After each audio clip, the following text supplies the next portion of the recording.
stuff. So,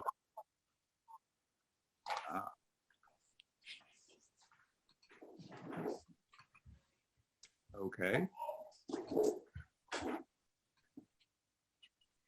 All righty, we're calling this the Parks Commission meeting to order. And we have a quorum, and let's go for it with the Pledge of Allegiance. Richard, why don't you do this so we don't, I pledge allegiance to the flag of the United States of America and to the republic which stands one nation under God, one nation, indivisible, with justice for all. That was wonderful. Anyway. Yes, it was. Okay. So do we have any agenda adjustments? The only thing that I did want to bring up was that I didn't even notice that you had put the pocket park on there, and I'm not sure why that's on there because it doesn't really have anything to do with the Parks Committee. That you might have just been mixing up your committees that you were on. Oh, not at all. Not at all.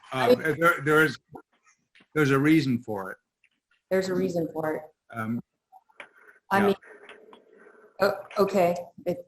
Well, I guess we'll see what your reason is. I just thought, the Planning Commission has decided to refer that to the council, so I wasn't sure. All right. Well, other than that, I see let me let somebody else in.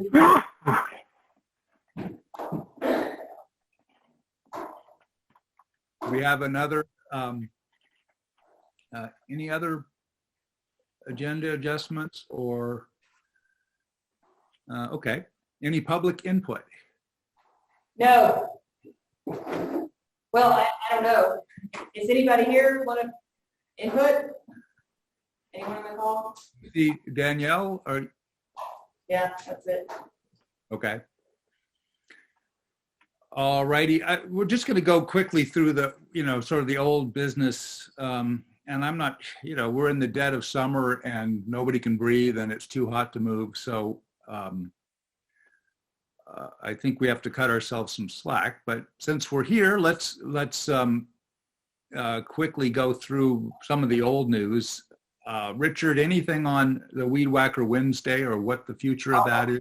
We're just kind of waiting for fire season to be over to get back to some of that. However, I was wanting to suggest that I maybe try and get a group of people to meet on a given day and do more work around the boat ramp area. It just, with 3 or 4 people in hand printers in about an hour, it would make that whole boat in and out area a little bit cleaner. There's some blackberries that grew back up in there, and it's really, the way we've changed it down there has made it a lot better for the commercial rafters when they're coming in. They've got a left side now, and the other people that are putting in can stay more to the right. But in that area on the left, a lot of blackberries are starting to come back, and it just, needs a few people and a couple hours with hand printers and the city's trailer. So we need to organize something right there at the boat ramp. But other than that, it's with fire season, you can't run a weed eater. So that's about the only thing I could suggest on that note. Okay, but we'd be okay with doing that work now. Sooner rather than later, right? Yeah, I just wanted to get a couple people to show up at the boat ramp with me and see if we can get the trailer from Tony for the morning or whatever, or a weekday, weekend, whenever that, even if it's just the 2 of us and one other person, I don't care. You always show up and I always show up. So yeah, I think I'll come help if you just we do it in the morning before it's too hot in the air, and hopefully on a day when the air is under 100. But is with us. Paige, hey. Hi, Paige. Hello, crew. we elected you. No, never mind. We got to be careful. All things. You can get volunteered for all kinds of things. But thanks for coming. And we're going to try and make this quick and painless. So, but sometime next week, Richard, you think would be doable? Yeah. If there's a particular day that you and anyone else that would like to join me would like to do it, you set a date, I can be there. And like I said, just if, everybody brought their gloves and a pair of hand pruners, it's just some light blackberry removal and stuff and cleaning up right there at the immediate put in and takeout area at the boat ramp, that just to clean it up a little bit more, the work that was done this spring will just help.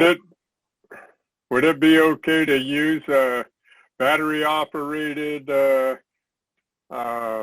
hedge trimmer? And that's kind of why it's a mess, is I went in there with my gas powered one and it was a jungle and I just cut all those berries way back, but I didn't get the roots out, and now they're kind of growing out of the rocks and they just need to reach down in close and cut them off at the ground level, and then they'll be good for a while longer. But right now they're kind of broomed out. And, I made a lot of headway real fast, but it needs some fine tuning and cleaning and just a trailer load of stuff hauled out of there, Well, give a yell, and if I'm available or the air isn't too bad, I'll show up. Sure. Early in the morning. Okay, cool. Yeah, okay. And I'm in too. So Skatepark update. There's a sort of interesting war going on with the between sort of Tony and the graffiti people. The who people? The graffiti. Graffiti. And I met a guy, I think his name was Mark, who the guy with only one leg, who he's a graffiti artist who was a friend of Tom Fish's. Yeah. And anyway, so Mark did the mural that is currently on the up ramp. on the ramp. And I talked to him for a while, and he was very he was tearful because he had put a lot of work into it, and he got into a fight with Tony and with the sheriff, and there was some question about whether he had permission or not. And anyway, that particular bit of art is, I think it's relatively inoffensive, and maybe we should just leave it and see how that goes. It's a difficult situation because anything, the war is easy to escalate. I talked to I did some texting with the people who built the skate park, and they said that the bowl should be painted with rubberized swimming pool paint, and that would make the best surface for the swimming pool, and maybe that would convince, that would, if we could somehow spread that word, they wouldn't come and deface that again, but who knows? The problem is, Tony, bless his heart, is, his hard tactics are not solving the problem. I mean, he just escalates the war, and it's anyway. I don't know the backstory here at all. I don't know what has transpired, and I have not seen the artwork, but I will say that any unauthorized artwork is graffiti, and if you allow it for one, then you cannot expect others not to follow suit, and that generally, almost exclusively, in public places where art is allowed, it is through a commissioning process. As it's publicly commissioned art installation, and that there needs to be some kind of standard. again, I don't know the backstory. I don't know who the individuals are. I don't know any details around this except for what I've heard in the last 3 minutes. But we shouldn't be allowing any type of artwork there unless it's commissioned and authorized by the city of Gold Hill. Okay, I'll fill in some of that real quick. When I was walking real early one morning, I saw this guy, same story as Steve pretty much, but I told him I knew Tommy Fish and that his parents had went to work in getting this all done, the skate park, along with the city and Can Do. And he was very emotional, as Steve said, and Tommy Fish was a friend of his. And he's out, and this guy emotionally is very, very emotional. Would you say that, Steve, too? Or Yeah. He told me, I said, look, you can't be doing this. And I said, I see you're not out writing FU on it or anything, but he said, well, I'm doing this for the skaters and for Tommy. I said, well, you can't be doing it if you don't have permission. And he claimed he had permission from us and the city, and he said he went up there and had talked with the city and had permission to go ahead and do it. And he had out probably 50 different kinds of paints and doing his thing.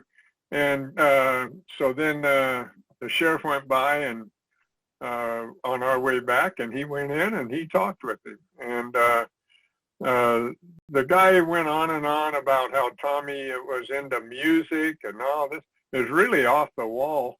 Not for him now. In his mind, he was doing Tommy this big favor, and it was a friend of his. So he wasn't harming anything. He was adding to the legacy. But in reality, the guy's a very emotional guy, and I don't know where it.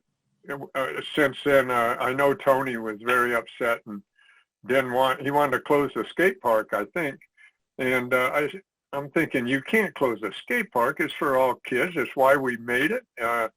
They don't have a bunch in this town or anything. Well, I don't need to go into that. Anyway, Tony's really upset and talking about closing the skate park. Well, I don't think that's feasible. So I just wanted to jump in here because he does keep telling everybody that the city gave him permission, and that's not what happened.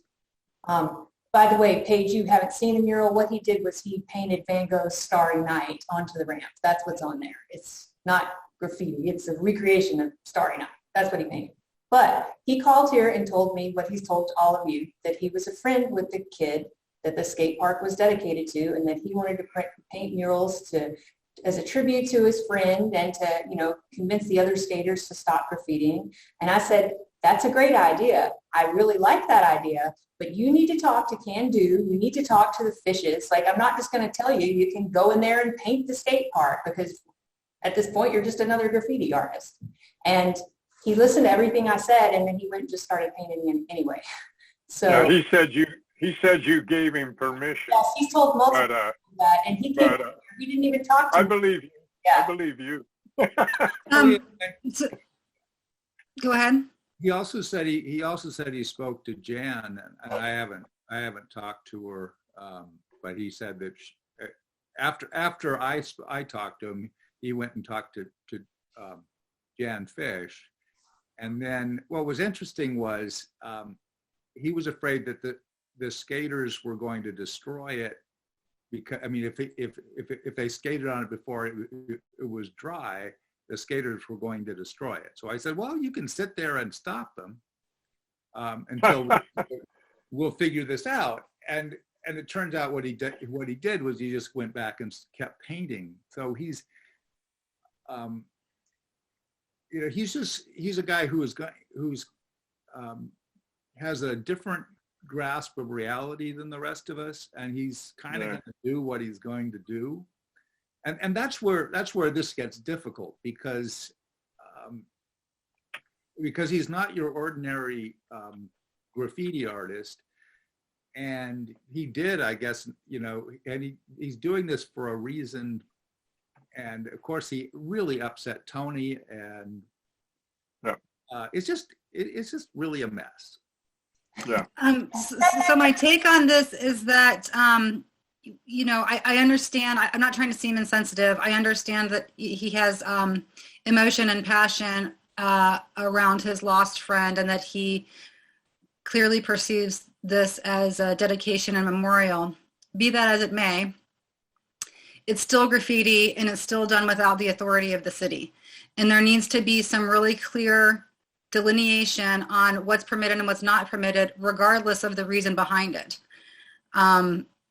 There can't be sort of on the fly, after the fact permissions given based on relationships with people and emotional feeling. That's just Right. not a good way to go. So, you know, in my mind, it needs to be regarded as any other graffiti, unfortunately. And I realize it's probably going to be problematic, but it needs to be taken care of like any other graffiti and removed. And it also sounds like if there's supposed to be a certain type of paint on the skate park, then having another type of paint on that surface is probably a safety issue. I don't know. I don't know if it makes it more slick or less resistance or whatever is supposed to be on a skating surface. But I mean, that also should be explored, and maybe if that comes to pass and that appropriate paint is applied, maybe there needs to be some signage put up saying this surface is covered with a skate park appropriate paint. Please respect the property and leave it be. I don't know, but the bottom line is it needs to be regarded like any other graffiti and removed. And that's why he got into it with Tony, because Tony said, I don't care who you are, you're spray painting the skate park, you need to stop now. So, yeah. One thing I tried to explain to him is that the skate park is a work of art. I mean, the people who build the skate parks are artists. They're really good artists. That's why we hired them to do that. And, you know, and like anybody else's art, you don't just go and paint on somebody's art. You know, that's, and he kind of got that, but at the same time, you know, he was going to do it. And it's hard to deal with crazy. So what is there some type of I mean, is this a violation of public property? Does Gold Hill have an ordinance around this, or some type of penalty for defacing public property? I'm sure we do. Maybe. Yeah, if not, it should. There should be a penalty for simply possessing a spray can inside of the park boundaries. As far as I'm concerned, you get caught with a spray can, I don't care if you're using it, you should be getting ejected and fined to 100 hours of community service. It is really off the rails over there. He was pretty much using a rubbing type brush and stuff. He wasn't just spraying paint cans. He had bottles, I mean 50 bottles of different colors paints. This guy's a real emotional, artistic type person. So it wasn't just spray cans and stuff. He had the whole layout. Yeah, but you're right, Paige. You just can't. If you let one, you got to let them all. You're exactly. You're on the ball. It's graffiti. There. It's graffiti, whether it's talented graffiti or not. It's an uncommissioned piece of public art that needs to be removed. Okay. Yeah. I have the guy's phone number, so I can text him and maybe just let him know what's going on, and maybe we can get him to not do it. Yeah, I think if that's the case, you probably want to back it up with, you know, and you'll be and it's I don't know if it's considered a crime or a violation of an ordinance or what, but you might want to look into that before you call, so you can say, you know, we would apply this to anybody regardless of the type of art if it's uncommissioned in the park, and we should be, really. Or we tell him that he could speak with Tony and he's not a happy man. So, okay, so what I'd like to say, maybe tell him, is that I brought it up to see if we could, if the Parks Commission was willing to grant him an exception, and it sounds like the answer is no. Is that? Got to be no. I think that there could actually be a happy medium in there. I think that this piece should come down. I think that we need to make a certain precedent about the fact it was not commissioned before that.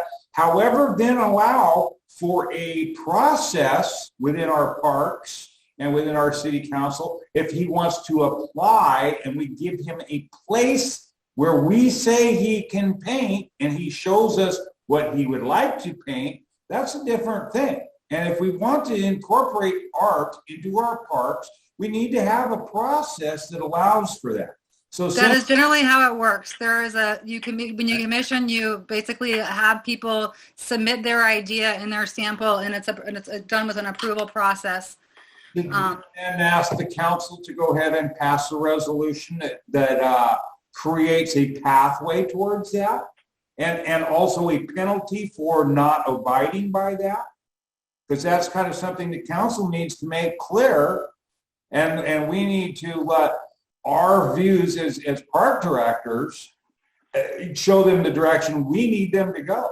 But I think it's up to them to actually create that ordinance and create that opportunity. And by doing them both at the same time, we could move forward in a better way, instead of just having it be so black and white, yes or no, only half getting done. It needs to all be done. And at the same time. Richard, that's interesting. I always thought when whoever first painted that mural on the old railway wall there, as you turn to go into the park at the bridge, and it's the water and the rocks, and it has a man sitting on it, and somebody just painted over the top of that, which is an unwritten rule that you don't do that to other people's artwork, but that's exactly, that was a real nice mural and everything, but it was done before we had any complaints, and I have no idea who did it, but it was left alone now for several years, a few years anyway. Somebody brought that one to the city council. Somebody asked for permission to do that, actually. Well, it was nice and very nice, but some idiot now, obviously he's not done run with any rules, just sprayed over it a bunch, his whatever he's got his fancy writing anyway. So can we think of a kind of a shortened longer term process here? So in the short term, somebody needs to reach out. I don't know if that needs to be Steve or Jessica or both, but there needs to be communication with the fellow and let him know that we're moving forward with removing it and finding a better process. And then it actually needs to be removed. So I don't know who would be coming out and painting that. I don't know how that works. And then are we thinking about repainting it with the surface that Well, the surface, from what Steve said, was just basically for in the bowl part. The other part of the surface, I talked to a couple of people, and they said, well, if you got paint on there, you're really just painting over paint and not the cement sealing it. I've got one more guy, but he's out of town right now, that does another guy that does garage floors and whatever. He said he'd come out and take a look at it, but he's got a bunch of work out of town at the moment. And then when we're done with this graffiti conversation, I'd like to speak real quickly on the gazebo thing. Okay, I've got some more on graffiti. I don't know where that is on the agenda, but it's after Skatepark update, so maybe we'll just go right into that. But but hang on. So that's the kind of the short term, and then the medium or longer term is figuring out this piece around making recommendations for publicly commissioning art in the city. And we should probably put some thought into that. It's more than just, hey, city council, do this. We might want to put our heads together and look at what other cities have done and come up with some basic structure around what that would be and look like, maybe in the next meeting. My question while we're on skate park is, when we had our last meeting, we were still discussing the fact that Can Do had some type of stuff that needed to be put onto that cement to seal it before winter. And we're closely following into fall towards winter here. And if there was something that Can Do had purchased to seal that, the parts that are not painted on yet at least need to get coated. What is going on with that material there? Is it available? Okay, I'll tell you what little I know that I got out of Jan Fish. She said they'd purchased a 5-gallon thing of it and probably needed more. Well, certainly 5 gallons wouldn't go any place on that, I wouldn't think.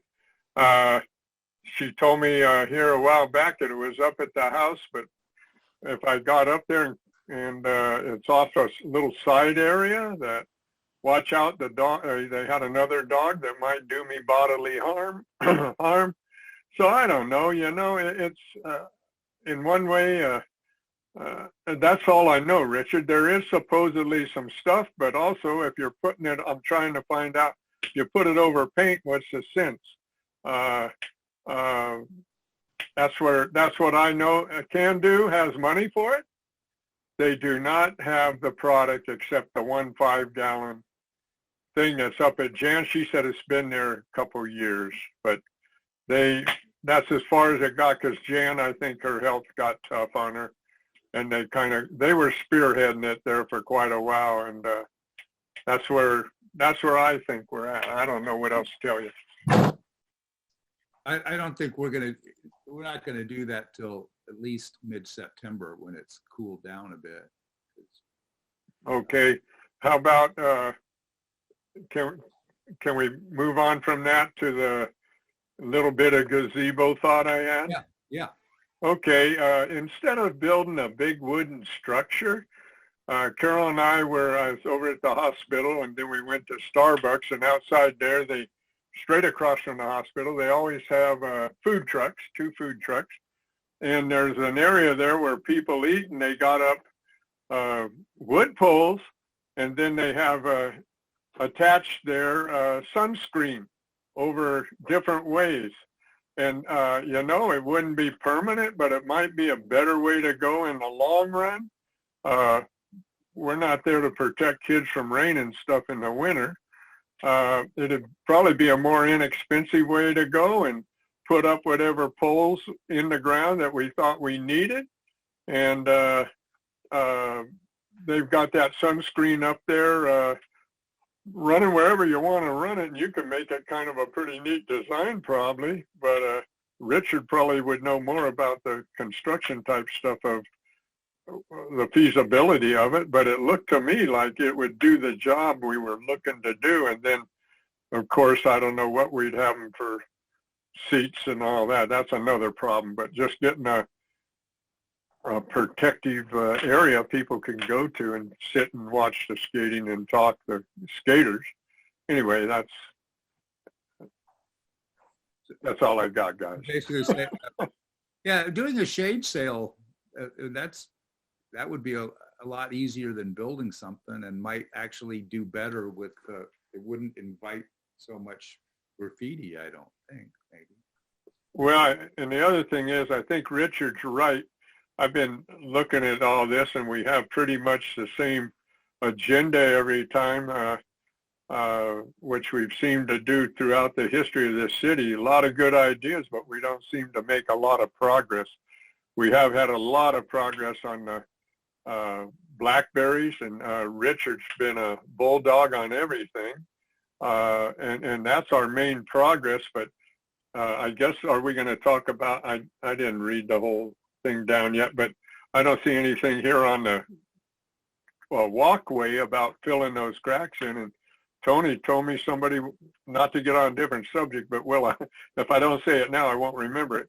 Tony said the guy wanted 20-something grand to fill those cracks. Well, that's out of the ballpark. So bike path repairs is on there. So let's plan on coming back to that. Okay.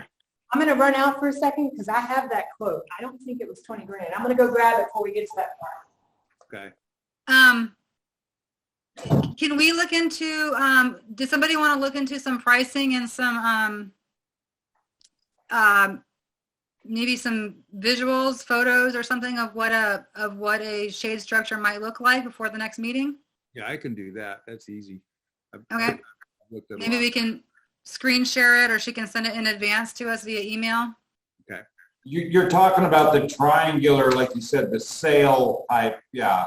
They are really cute, and I've seen them used in a lot of places to create some of these outdoor eating areas and stuff, and they do cool the temperature down. It does solve the issue of having someone camping under it during the winter.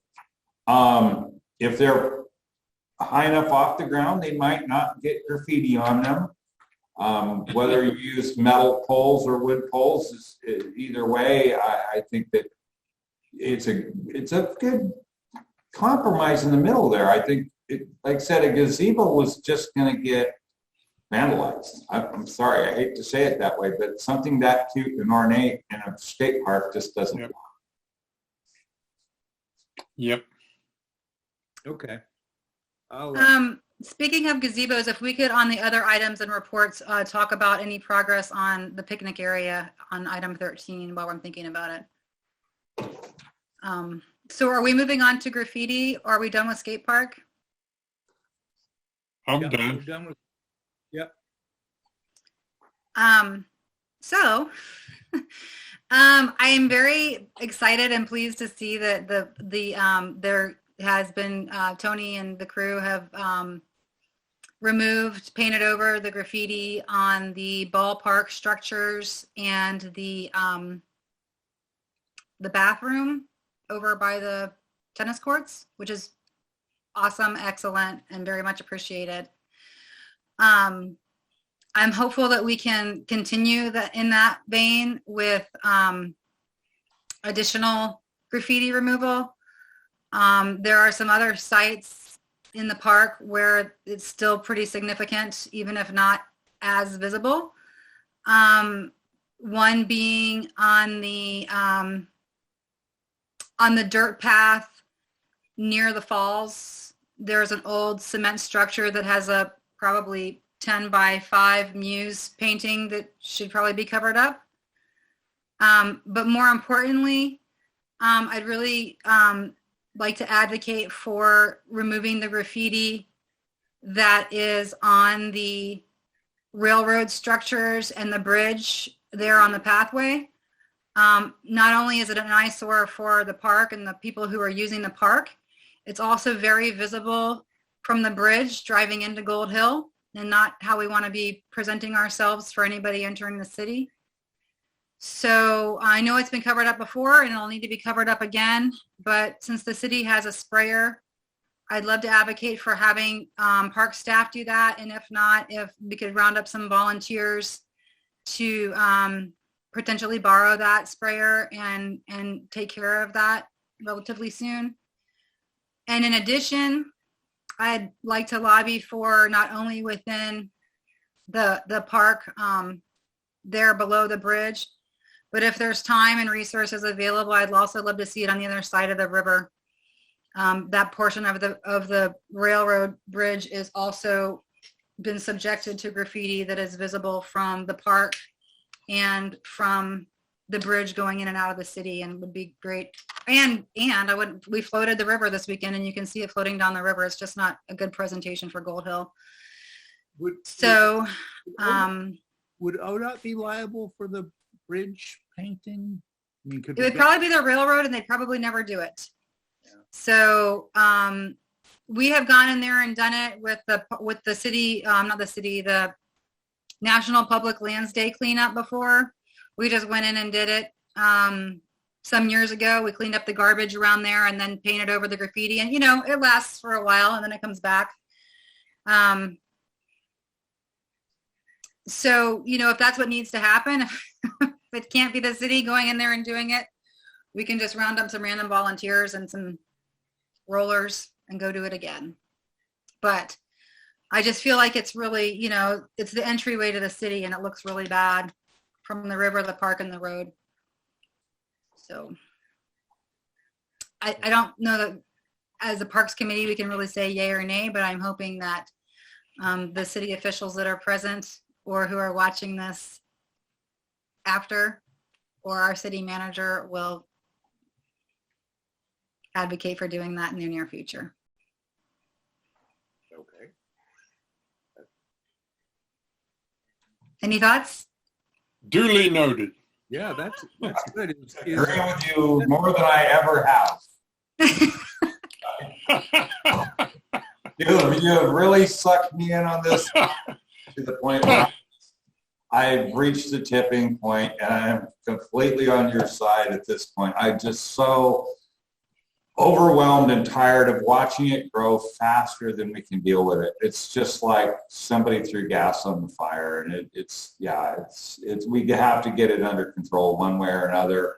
Partway, and then I've always advocated for making a place for art in the park, or areas where someone's not going to go to jail. But this is everywhere. Every sign, every structure, nothing is sacred, and it looks like shit. It really looks bad. But, if we can chip away, they took some time and they did the major ones, the most visible ones, and that's excellent. But if we can keep moving forward, whether it's once a week or every other week or once a month with some type of attention to graffiti removal and maintenance, it's better than doing nothing. And if we have to get back to the idea of creating a graffiti brigade, a volunteer crew, then we'll do that. But the staff clearly has the skill set and the equipment to do it. So it'd be great if that's possible. Yeah, that's a time issue more than having the materials or the manpower. They're just so. Yeah, the last time I spoke to Tony, he was saying that there was a need to focus on the mowing and the weed eating before fire season really kicked in, and there would be more time to potentially focus on stuff like that afterwards. So hopefully, given that we're in the throes of fire season and there's not going to be a whole lot of that power equipment, that maybe focus on maintenance during this time would be possible. All I know is Tony works his butt off. Yeah. And well beyond the hours he gets paid. So we keep trying to lay stuff on him. I'm hearing you, Paige. I agree 100%. And but it can't be just Tony and the other help he gets. Yeah, so if it's not possible, if we hear, Jessica, I guess Jessica's hopefully back and listening, and if we hear from Jessica that it's not possible for city staff to tackle this, then we as part of the Parks Commission should come up with some other plans. Maybe what we should do is think about, the Weed Whacker Wednesday, have that, it's just maybe we can build on that to have. There's sometimes when it's appropriate to be whacking weeds, and there are other times it's appropriate to be doing graffiti. Yeah, that was just kind of something I came up with the time because they had Wednesdays open, but and it worked good on a sign. But yeah, I think that maybe the Oddfellows or one of these groups that maybe we can get them to put up a couple people, and like I said, if Tony can just make the paint and the equipment available. I think that coming up with, it's kind of like the thing at the boat ramp. If you have 2 or 3 people, it doesn't take very long. And if you meet once a month and have a cup of coffee, and the first Wednesday every month, and you go spray a few things. So every month we get 5 gallons of paint, and when we spray till we're done, I think that it would probably be pretty easy to get a group of 3 guys, go one out of the house on a given day and go do that shit. There's got to be someone in this town they'll step forward. It's just a matter of reaching them. It's a matter of organizing and putting it out there. We haven't asked, and you're not gonna get them if you don't ask. So we need to put it out there. I will say that if you're going to do it on Wednesday, you're probably going to get more likely people who are retired and available on Wednesdays. If you're going to be looking for a younger set, I can't take off Wednesdays. I'm already taking off work on Wednesday afternoons to attend these meetings. So, I just can't break away and go do some spray painting. So, but I'm happy to help find volunteers if we need to. So how do we go about this? Do we have Jessica check in with Tony and find out our next steps?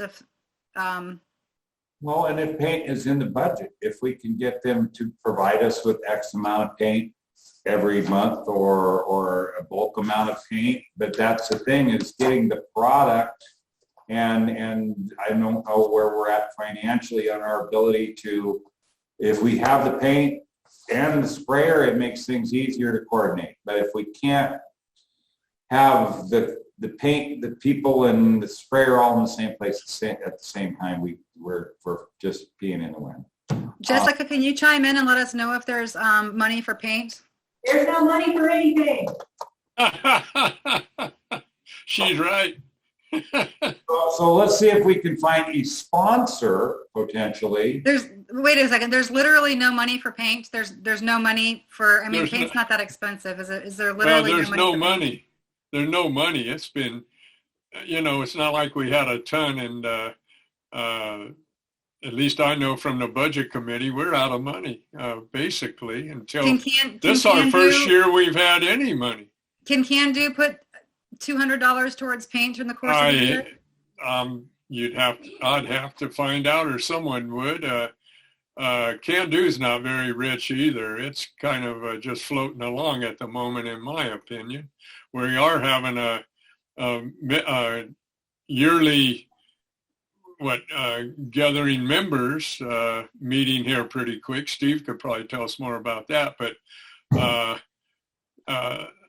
monies in Can-Do are kind of each dedicated to different projects, like the skate park or the whatever, I'm sure. I don't know a lot about the Can-Do money. I just found out what we've been working on to get money in the pot for the skate park, and I know Carol's done a ton on getting money, and it's consumed our lives a lot of getting the bottles and stuff, just to get money to put on a decent Christmas. So, with that said, I like the idea of you guys getting an allotment of maybe like 5 gallons of paint a month that you use on your Wednesdays, because if you got the volunteers, I can come up with the paint. We can make something work. That's our girl. We made progress today. Yeah. Hooray, 5 gallons. 5 gallons of paint goes a long way. 5 gallons could probably cover everything under the railroad right now today. So Very good. Very good. Progress here. Maybe. Number 7. You got to remember, in this year, we got that gate put up at in Blantman Park. We've done a lot. We got all that stuff done, and we're moving. It's just it's we have so many different things. We have more park per capita than any place in the world. So, Well, and the park's been left for years, always gonna, and it's been left for years, and it takes time, volunteers, and money to get things done. And we don't have a lot of young people involved in Gold Hill, and we don't have any money. And we all kind of know what direction we want to go in a lot of ways. And the real things that have shown anything happen is Richard and Tony. Well, that's not true. I'll give Paige the hat there. I am really impressed. What she has got done for us has covered way more acres than all the times that I had people show up at Weed Whackers were done in days. Well, that's true. And Paige has the knowledge and connections. She has the knowledge and connections to get a lot of stuff done that we are ignorant of what's available. And there's no I in team. we got to keep moving, but okay, I will. How about I work with Richard to come up with, I'll create some type of flyer or graphic that we can put on the Facebook pages and look for volunteers for specific times to come out and help with graffiti removal. And Does that work? Okay, so we'll do that before the next meeting or sooner. could you and also check in with Ashland or somebody and see who's got a process that works for for public art. Okay, they actually have a public arts commission, but we probably aren't going to be able to get that fancy here in Gold Hill. So No.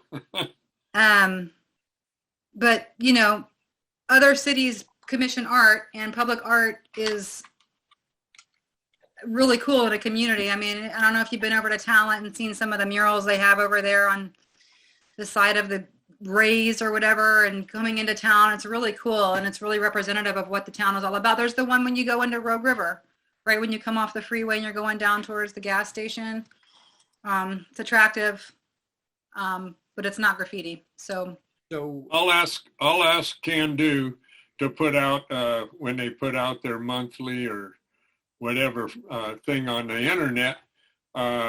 We have most of our members are actually not in Gold Hill, in the city boundaries of Gold Hill. They're all around the area, and they come in all excited about doing something, but maybe Can Do hasn't used that avenue very well, and I'll have them put in a thing also with some of you that are belong to Can Do, so to say, and put out a thing about showing up for graffiti, whatever, and maybe we'll pull some people out of that, because it seems to me people join and then nobody gives them anything to do. They have a couple short meetings and go, well, okay, that was really eventful. So anyway, I'll throw something out on that end too.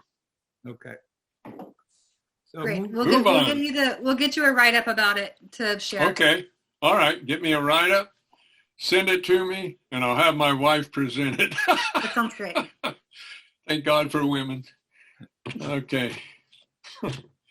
I'm not sure if we have anything on the powerhouse and the canal update. I just put that there to.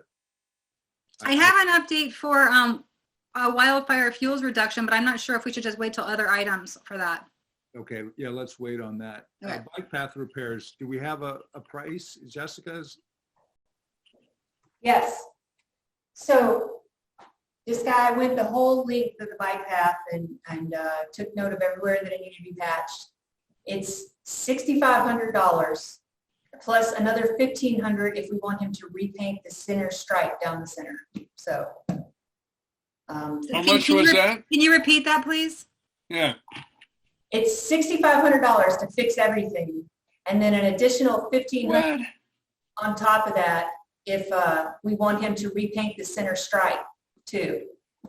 Certainly, but it's not $20,000 like I've been told. I'm crying out loud. Okay, that's reasonable. Yeah, and that money has been allocated. That's part of that grant money that we're supposed to be getting, and I expect that to show up soon. So. Wow, yeah. That's huge. That's huge. That is awesome. Do we need to get additional quotes, or is one quote enough? Yeah. I'm gonna get some more quotes, but we wanted to get the ballpark, and that was the ballpark. So. Yeah. Awesome. Great. Awesome. Wow. And so I always love timelines. If the money is coming in relatively soon, I mean, is it something that could be done by November? Yes, I don't see any reason why not. Hooray. And is the same true of the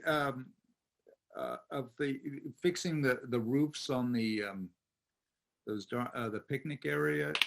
Is that money? There is potentially money for that, but no one.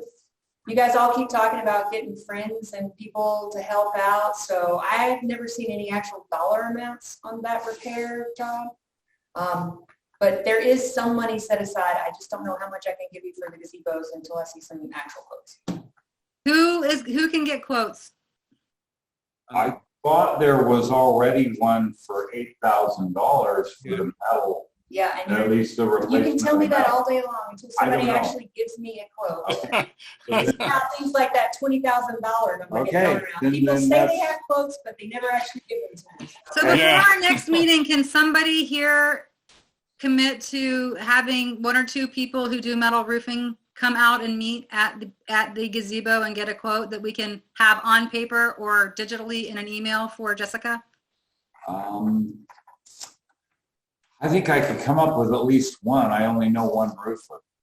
And he's actually on the coast right now. He's the one that taught my son, but my son is not a licensed roofer yet. He's kind of. Well, a quick Google search could probably turn up some more locally. Yeah, there's got to be someone within the city who's licensed to do that type of work within the city. Normally you have to have a city business license to do work within the city limits. So I would think that somebody that's doing that work in town should be able to be contacted, or there's some way to figure out who is involved with that lives locally, some kind of a contractor that does metal roofing. It's actually pretty simple to put on. Actually, real easy to put on. I have people who are willing and have volunteered for the tear off of the old stuff, but I've never approached the other end of it. Partially because I didn't want to be responsible if it leaked. Number two, there's only so much you can do. I was approached about it. It wasn't a project that found me. I had people come forward to me and mention that they would volunteer for that particular thing. So that's kind of where that's at. But somewhere in the middle there, I think it is time to make sure that we have a actual measure the square footage and see what one of the suppliers would charge for it, and see what one of the local guys would charge regularly for them just to come out and do it once it's stripped off. So I just Googled metal roofing Rogue Valley, and there's several. There's two in Central Point. Fontana does custom metal roofing. Roofline Supply and Delivery, their website mentions metal roofing. Rogue Valley Roofing does residential metal roofing. And there's Jam Roofing that does also metal roofing for homes, but I imagine this wouldn't be too much of a jump. A1 Classic Roofing does metal roofing systems. So there's several in the valley. Probably just a matter of having them come out and get some quotes, 2 or 3 quotes. I think what Richard said there about tearing the thing off is one of the biggest costs there are. Tearing off the old roof, and do you tell them that it'd be torn off, or do you just say what's the cost of the whole thing, or just to put the metal on? Maybe get 2 quotes out of that. Yeah, ask them for one with removal and one without. Yeah, that would be pretty good. Anyone want to volunteer to step forward with that? Shade sale. It wouldn't be too hard to have a given day that I could get a couple guys to meet me down there over a period of a couple hours and look at it. I think the most of them, if it's just the installation, would be able to, by the square foot, be able to almost do it over the phone. If you're explaining to them what type of, there's several ways at the ridge line to meet it, and some is vented, some is non-vented. Some is screwed on, some is put on with pop rivets, different ways to do that. But I think that it's probably easier said that if they are measured correctly, just by the square footage, most of those guys will be able to give you an idea without coming and actually looking at the structure. Yeah, that's true. And they also, because this is a public place, we could probably also just direct them to visit the park on their own time, and you don't have to meet anybody there. Exactly. And also, or we can take a bunch of photographs and send them. But you can start with photographs and email them, and then they may just want to come out and check it out. I mean, so Richard, it takes less than 10 minutes to get here from Central Point if the 2 Central Point businesses were to give us quotes. So Richard, you and I we'll sort this out. We'll sort this out. But Paige was kind of right when she said there's certain things you can't run a weed whacker, and right now I really can't run any power equipment or do anything like that. Meeting up with a couple of guys and pointing them at a building is pretty simple, and I think that I could probably get that done since I really haven't been volunteering much time lately. I've been just kind of riding out summer and going rafting and Good. That would be awesome. My recommendation, if you do this, is to provide them with both your email address and Jessica's email address, so it can go directly into her inbox and she can have it there and be on file. So, yeah, I think we can get this one figured out. So this thing at the boat ramp is real simple, and at that point, me and Steve can talk, and then I'll probably have made some calls, and we can meet up with some people and take a look at this. It's not that big of a deal time-wise, probably, to make this happen, but we definitely got to get it into the budget. And if we're gonna save the sheeting that's under it, and right now most of that looks intact, we have to do it before it starts getting wet. Otherwise, we're gonna have to completely redo the sheeting that's underneath the roofing, and then we turn into a much bigger expense. And that's how we started talking about this 9 months ago. Okay. All right, we're gonna do it. All right. Powerhouse. Oh, you already did that. Bike path, park, library park update. I think we'll skip over that for now. The Blantman Park, there was something I wanted to mention. Paige, did you see the bald eagle that was hanging out in the trees right where they've been doing the restoration project over there? It flew 35 feet over us on the river the other day. There was a tree over there that might be a good candidate for eagle and osprey nesting. And I don't know if you, with your people that you know, would know someone that would maybe be willing to do some grant money, or who would be talked to about potentially doing a little work to one of those trees so that it would encourage more eagles or ospreys to use that part of the river. I would start with Eugene and see what his thoughts are on that, and they might know some folks who could connect. ODFW might also have some suggestions for that. Yeah. We've got the osprey nest on the pole on Upper River Road. I don't know how territorial they are. I don't think that's I think that's not. I mean, it might be too close for a bald eagle there, but it's probably not too close for an osprey. There's a Richard and I both just happened to be departing from the Gold Hill boat ramp at the same time on Sunday. We both were putting in boats and saw each other there, and so he was down there ahead of me a ways, and we stopped there to picnic, my sweetheart and I, and right as we were pushing off, here's this bald eagle swooping down. It was pretty cool. But speaking of Blantman, while we were there having the picnic, I was noticing that there was not a ton, but more than you would want of litter that's been left on the beaches. And I picked up some right in the area where we were. But I don't know if this park has ever been part of the city cleanup that happens, or if it could be, to send some volunteers or some helpers over there and go down along the shoreline, especially before the water rises in the fall and the winter, to pick up the area along the bank there. Just want to throw that out there. Yeah. I've been seeing that bald eagle a lot lately when I'm down at the river, and so beauty.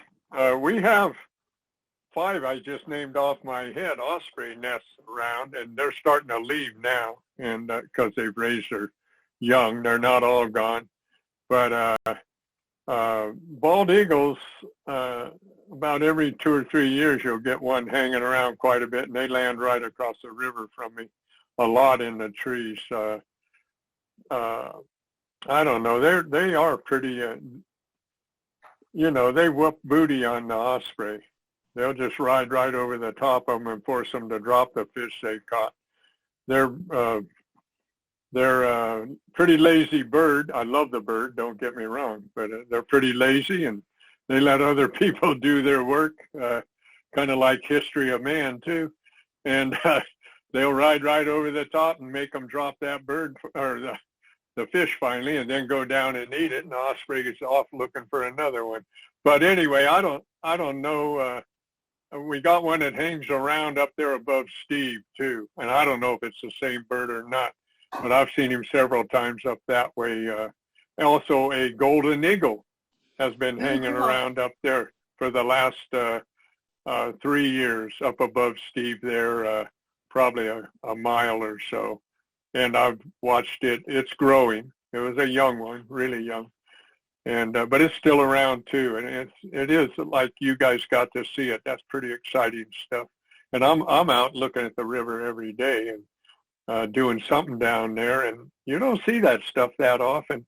And this year's the poorest year I've ever seen for wildlife on the river. And Carol and I walk it every morning very early. And there's days we have not seen a bird.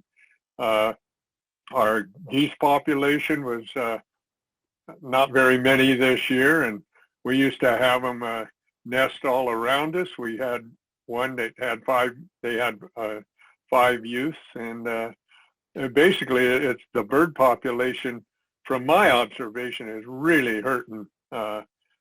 Why? I don't know, all the ifs, ands, or buts, whatever. But anyway, I just threw that interesting thing to me out to you guys because you expressed interest in the birds.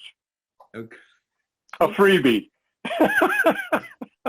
All right, moving along. Hang on, one more question about Blantman. Yeah. The last meeting that I was at, which was, I think, I don't know, June, something like that. We were talking about how at the downriver end of Blantman, there had been dumping, and there is a location where there could be a gate there at the other end of that feeder road, because we've got the gate now on the one end. Was there any conversation with Eugene about that? I haven't talked to him about it. Okay. But I've got to call him for something else, so I'll check into it and just see what's going on there. Something to happen though, because there was a motorhome and a truck-sized pile of trash sitting exactly where she's talking about this week when I went by there. Mm-hmm. It's going to be ongoing until we block it off. Yeah, I thought we had kind of made some headway there, but when I saw that, I realized that it's just because it's on the other side of the river and I haven't been over there that I thought we made headway. Yeah. Simply out of sight, out of mind. Well, you can see it from the freeway too, and it's curses when you do. Yeah. So if we could follow up with Eugene on that and figure out some solutions. All right. Moving along, a Whitewater Park update. We actually, we had a meeting with the governor's, the solution team, their regional economic group, and that went really well. They've sent a letter to, basically, they're supporting the Olympic bid, and they've sent a letter to the governor telling her, getting her to make the pitch, which we're still waiting on. And also they got NBC to write a letter in support as well. So, yeah, Bill Thorndike, who's one of the big movers and shakers in Medford. He owns Medford Fabrication, and he's now pushing. So that's slowly making progress. Hopefully we'll get to talk to the governor in the next few weeks, but she's busy with other things at the moment. Your news shot was outstanding when you were on the news a couple of days in a row. Oh, thanks.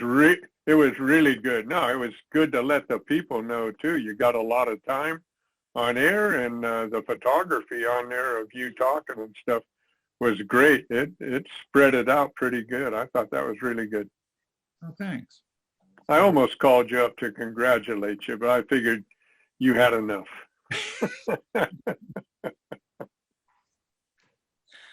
Thanks. Yeah. Anyway, it's slow, but it's moving. Okay, so can we do well, okay, so the potential sale of Darnell's Pocket Park, and the reason for putting that on the agenda is that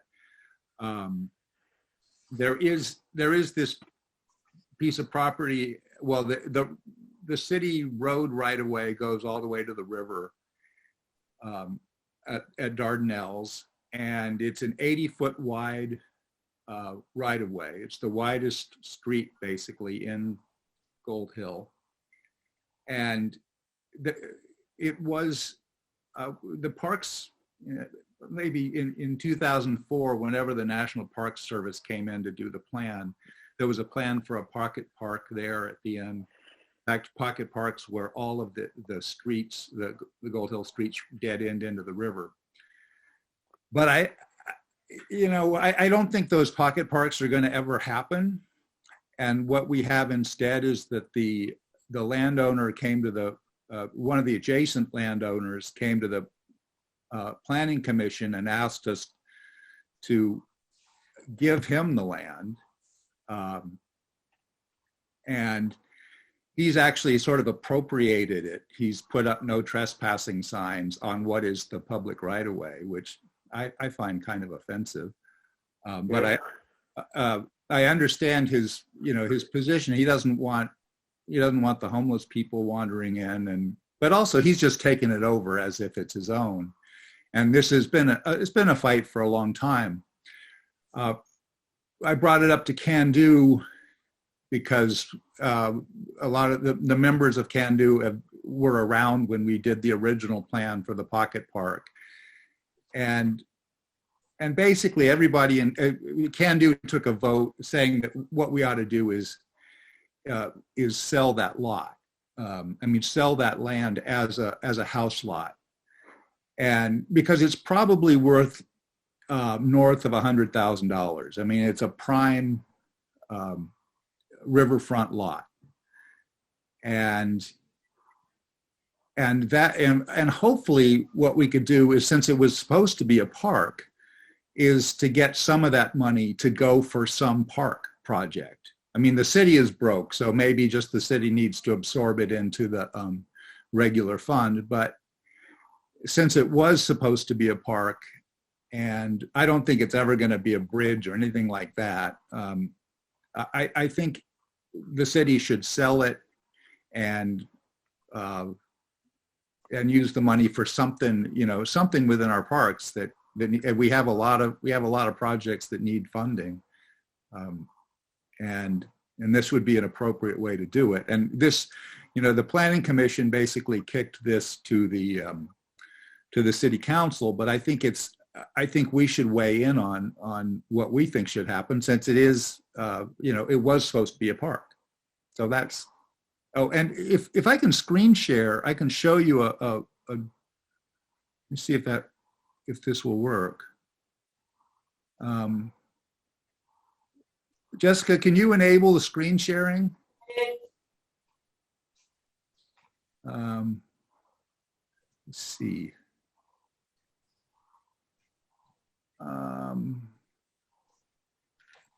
Okay, so you guys can see my screen now? Yeah. So here's Dardanelles right here. It's 80 feet wide. That's the main intersection in town, or? Yeah, so Sawyer Station is up here, or something. Well, you can't really see it, but okay. Yeah, not sure.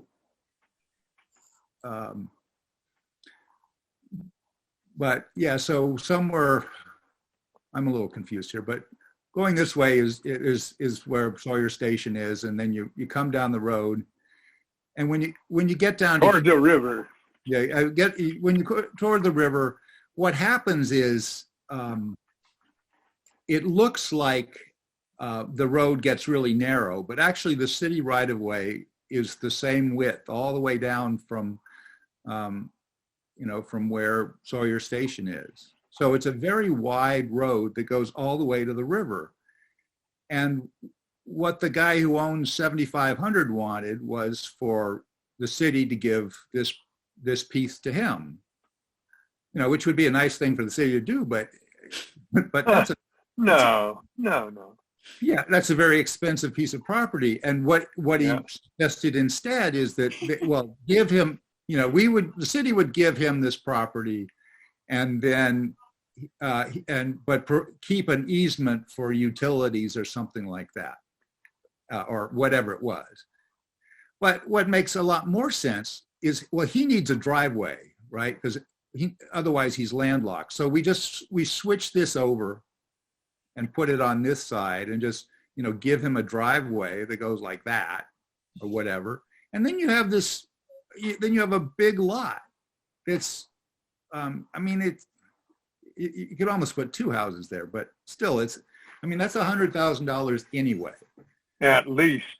And and maybe 150, because there were some lots that were 150 that sold down here. Yeah, those all went down by Steve's not Steve's now. What is it? Those lots way years ago went for 80 and more years ago. That's riverfront property. That's worth more than 100. I might be interested in 100. That was my feeling, because wait a second. I'll take it and resell it.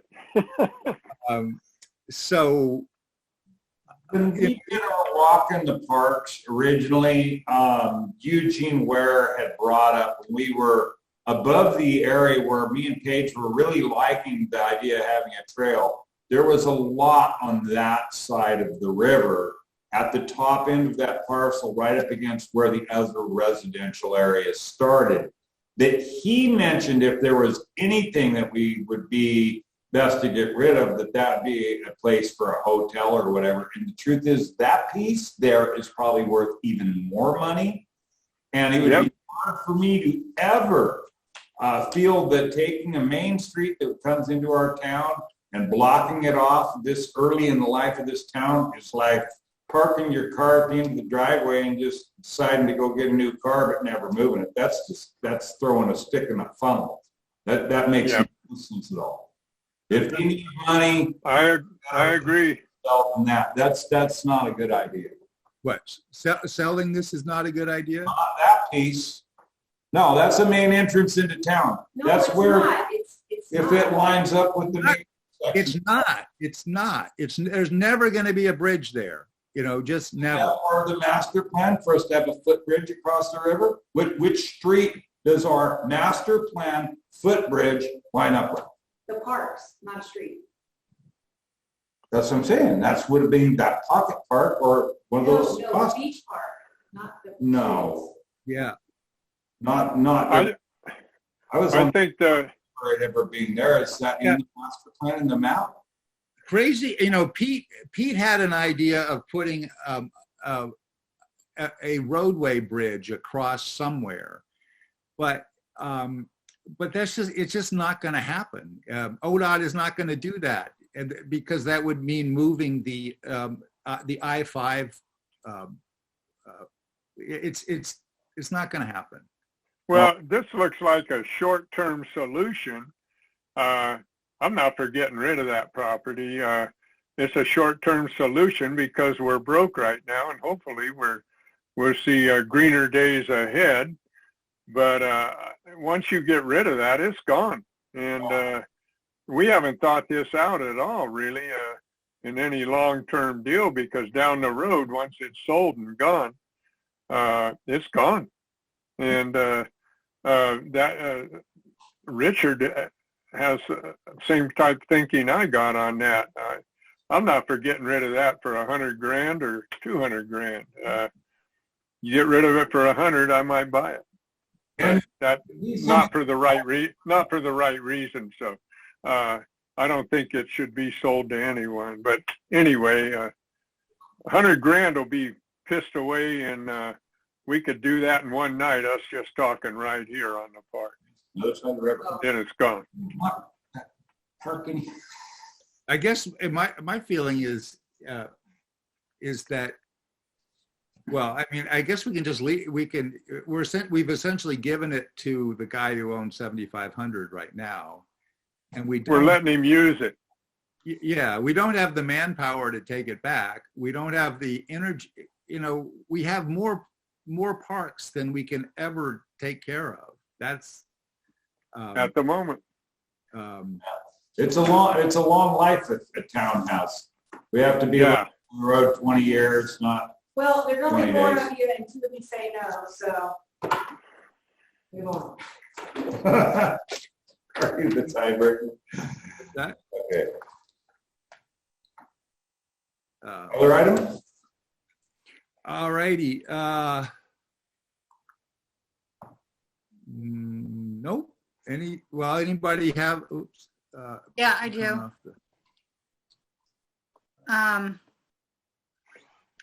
So if we could just keep on the agenda so I can give updates to wildfire fuels reduction.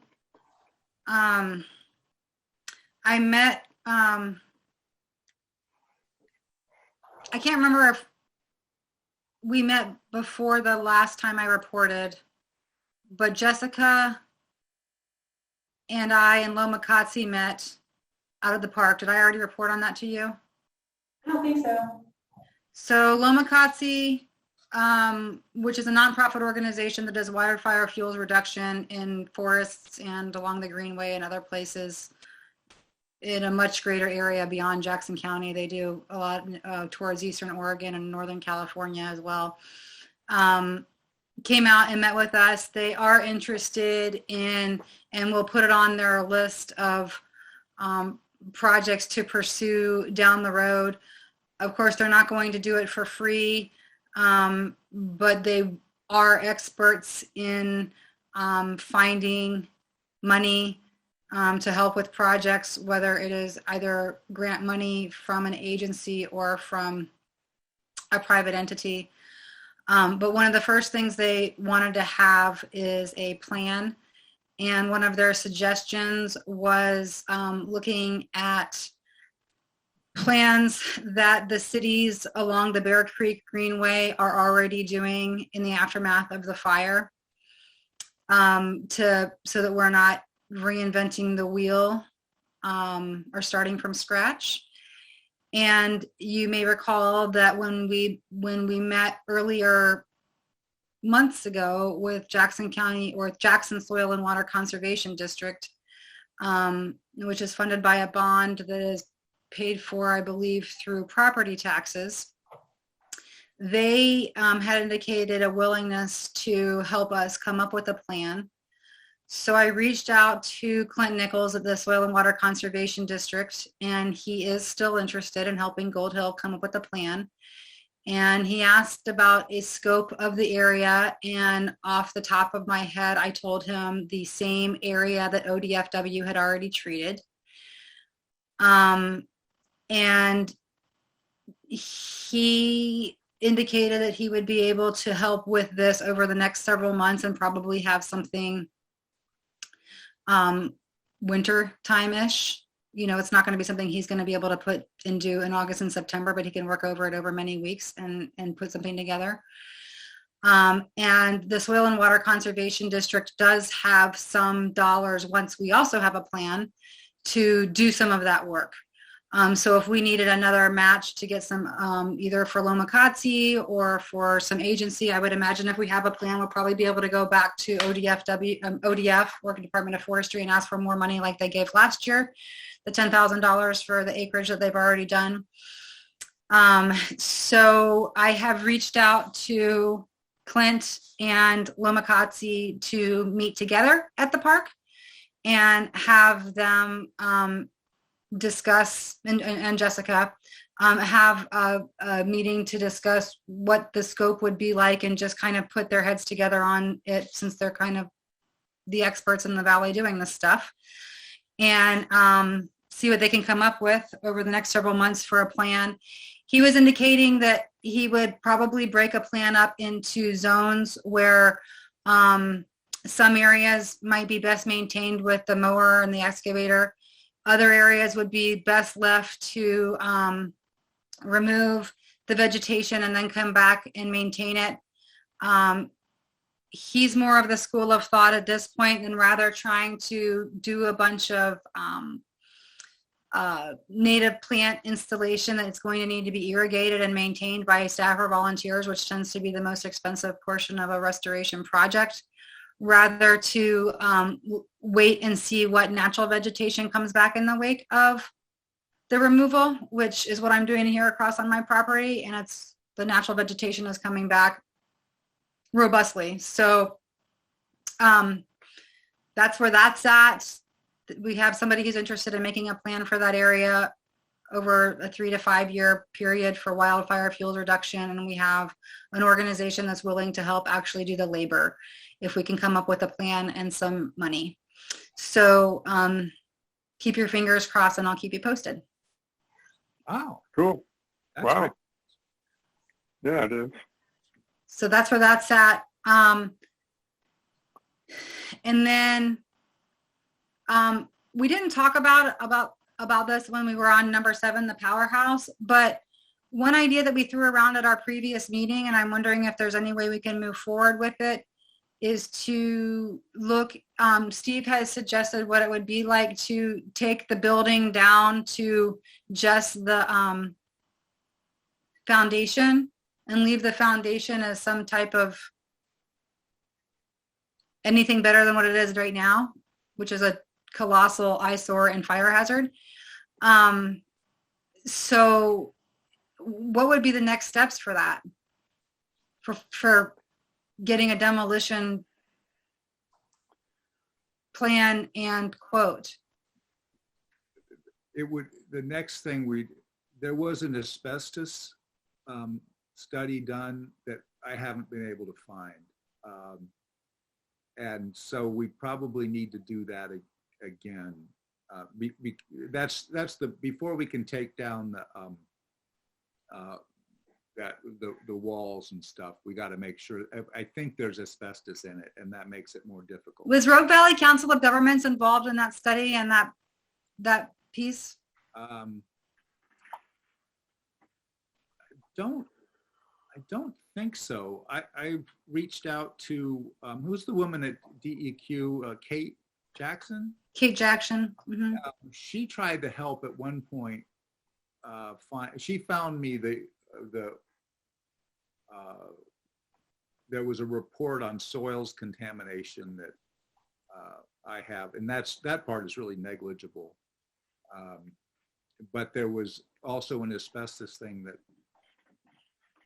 it was someplace in Grants Pass, but I can't find it.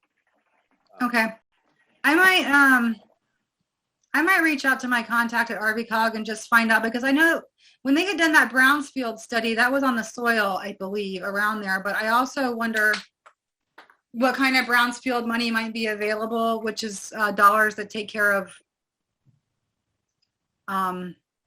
public nuisance contamination projects, and just see where that's at, and if there might be anything coming down the pike that we could take advantage of. You're absolutely right. If we can, since we already have that one report, if we could just find the asbestos and come up with something, my guess is with all the money that's going to be dumped into Oregon, this would be a time to get that. There's going to be a massive amount of infrastructure money coming in. We need to be positioned to we need to position ourselves to access it, and so having these numbers and plans, even rough plans, available is going to be advantageous if we're going to try and access those dollars. Yeah, I think that's definitely right. Let's and there was some planning done with the dam removal on what to do with the powerhouse, and I'll find the copies of that, because that could help. Okay. And if we need to have some type of subcommittee or something that's working on this, if we don't have time during these meetings, I think we should prioritize that. Okay. Well, why don't we talk if anybody wants to get involved, but we can definitely compare notes, because I spent some time on it that I'll have to look into what all I have, but okay. But yeah, if we could come up with a plan, we could get it funded, I think. Yeah, I mean, I believe that too. I mean, there's got to be some dollars that's right on the river. I mean, there's so many reasons to get that thing out of there that it's just a matter of us prioritizing it and having it be almost shovel ready, Yeah. But okay, so I don't have any other items, but I am curious because we have all agreed to doing things in the next few weeks. Yeah. I'm wondering if these are going to be in some meeting notes or if there will be a to-do list of the things we've agreed to do so we can check back in on them. Jessica, could you send the take the transcript, get a transcript of the meeting? There's a company called Temi, TEMI.com. And if you just email the file to that place, it'll take about 5 minutes to get a transcript and send it around. And then we can also, I think we could use that and we can make that will help us create a to-do list. Does that make sense? Yeah. Cause what I'd really like to see in the next meeting is us come back with an update on each of the things that we've kind of said we're going to get more information on or do, so that we can just start moving forward on all of these great ideas. Yeah, and Jessica, if you can just send me a copy of the file, I could send it to Temi. It costs about $20 or something. I won't be able to get you the file till tomorrow. It takes a while to convert after we're going to record it. Okay. Yeah, no worries. But that'll help to kind of get a to-do list and keep moving. I mean, the thing, what's amazing is we're actually making huge progress. It doesn't, I mean, it feels like we see the same things again, but every one of these things is moving. So this is an awesome group. Little at a time, baby steps. And actually, and as much as I hate to admit it, thank you for not agreeing to sell that park. That was probably a dumb idea, even though I would really.